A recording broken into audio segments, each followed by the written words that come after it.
May panawagan ng ilang driver at operator ng jeep sa Bulacan.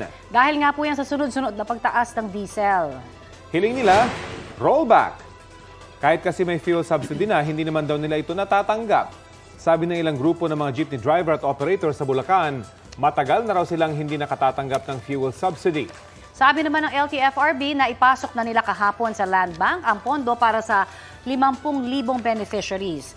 Nakadepende na lang daw yan sa bilis ng bangko. Dagdag naman ang Transport Group, kahit pa makuha nila ang ayuda, hindi pa rin mababawi ang pagkalugi nila.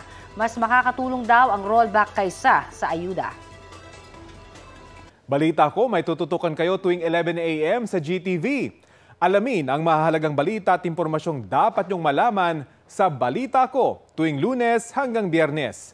Mag-subscribe din sa GMA Integrated News sa YouTube.